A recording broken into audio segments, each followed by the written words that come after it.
Baik, kembali lagi bersama Sang Guru ID. Kali ini pada bab selanjutnya mengenai lapisan bumi, kita akan mempelajari berbagai macam hal.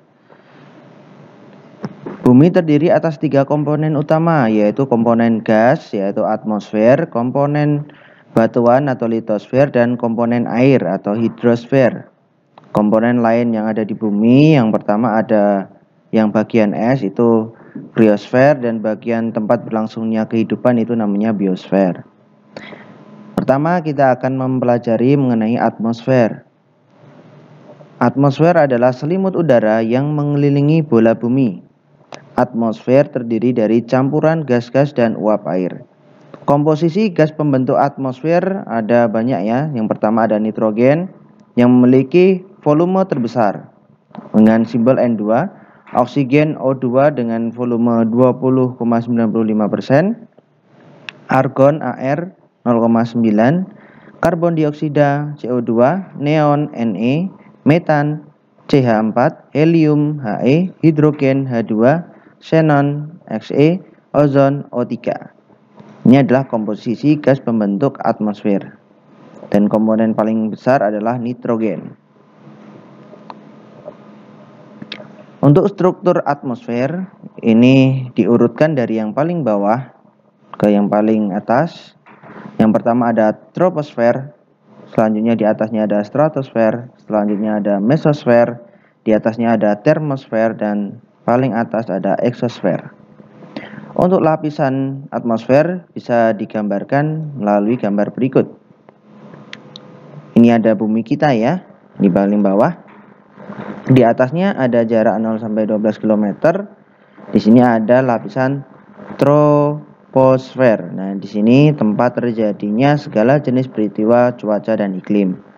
Nah, di atasnya ada stratosfer. Nah, di sini tempat pesawat itu terbang ya, dan di mana ozon itu berada yang dapat menangkal sinar UV. Di atasnya stratosfer ya, untuk stratosfer ada dari ketinggian 12 sampai 50 km. Di atasnya stratosfer dari ketinggian 50 sampai 85 km. Di sini ada gambar meteor ya. Nah, mesosfer ini berfungsi sebagai mengikis dan membakar benda asing yang akan masuk ke bumi.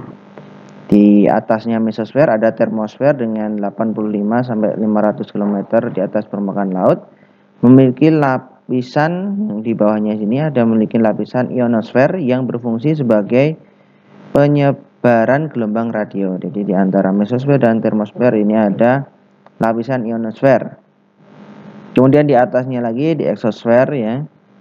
Nah, di sini ada di atas 500 km ya, memiliki hubungan gas rendah gaya gravitasi lemah. Jadi tempat di mana kita kehilangan gravitasi bumi ya. Di atas ini sudah mulai hilang pengaruh gravitasinya. Ini ada gambar satelit, berarti satelit itu berada di sini ya. Oke, kita bahas satu persatu. Untuk troposfer. Troposfer merupakan lapisan atmosfer yang paling bawah, memiliki ketinggian 0 sampai 10 km di atas permukaan laut. Tempat terjadinya fenomena cuaca berupa hujan, angin, awan, salju. Suhu udara berkurang ya 6,4 derajat Celcius setiap naik 1000 meter. Jadi semakin ke atas di lapisan troposfer, maka suhu udaranya akan semakin turun.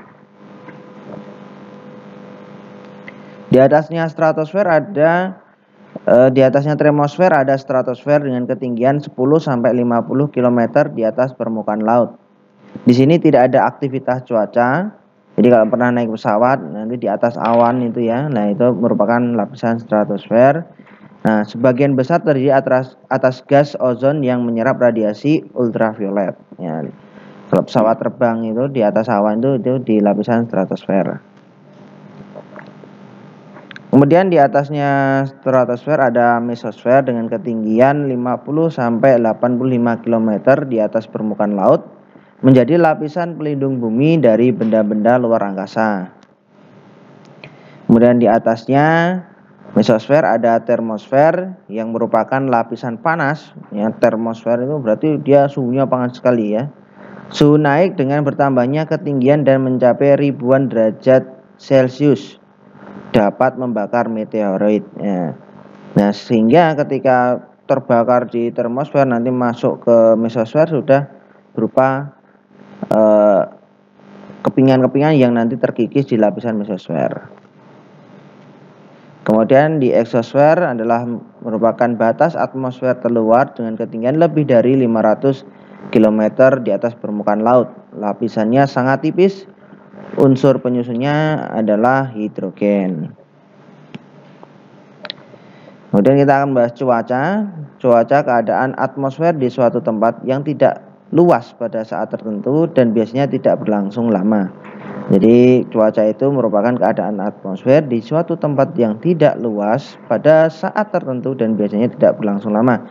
Jadi ketika cuaca di daerah tertentu berbeda dengan cuaca di daerah tertentu. Jadi tidak luas itu maksudnya seperti itu.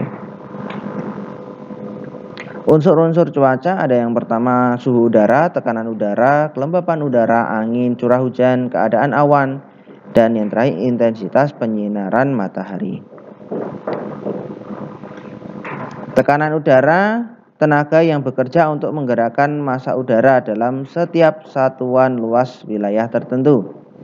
Alat ukur yang bisa digunakan untuk mengukur tekanan udara adalah barometer. Semakin tinggi tempatnya, maka tekanannya semakin berkurang. Isobar itu merupakan garis khayal pada peta yang menghubungkan tempat-tempat di permukaan bumi yang memiliki tekanan yang sama.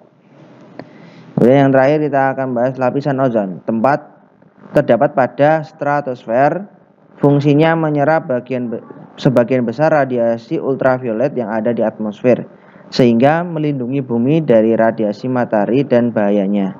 Konsentrasi ozon di atmosfer berubah setiap waktunya. Gas CFC sangat mempengaruhi konsentrasi ozon. Menipisnya lapisan ozon menyebabkan meningkatnya penyakit kanker dan katarak pada manusia, merusak tanaman pangan dan meningkatkan kadar karbon dioksida di udara. Nah, di sini adalah proses pemecahan molekul ozon oleh CFC. Jadi ozon itu kan O3 ini ya, 3. Nah, sinar ultraviolet dapat menghancurkan molekul CFC. Nah, sinar matahari, sinar ultraviolet ya ini ya, CFC ya. Ya, ini ada Cl dan F ya. Nah, ini ketika terkena sinar matahari dia akan pecah ya. Sehingga atom klorin yang terlepas nanti dapat menghancurkan molekul O2, O3, ozon ya. Jadi ketika ini ya, Cl bertemu dengan ozon, dia akan nemplek dan O3-nya akan terpisah menjadi terpecah atomnya ini ya. Atom klorin jika bergabung dengan atom oksigen menghasilkan ikatan oksigen klorin ya. Sehingga tidak terbentuk ozon lagi ya. Nah, O3-nya, O3 kan O-nya ada 3, ini cuman 2, ini 1, jadi beda. Atom yang bebas dari oksigen dapat menghancurkan ikatan oksigen klorin. Atom oksigen yang menyatu kembali dapat membentuk molekul normal ya, jadi oksigen doang. Atom klorin yang dilepas dapat menghancurkan ozon molekul. Nah, ini. Jadi nanti akan Cl yang terlepas di udara dari CFC ini ya.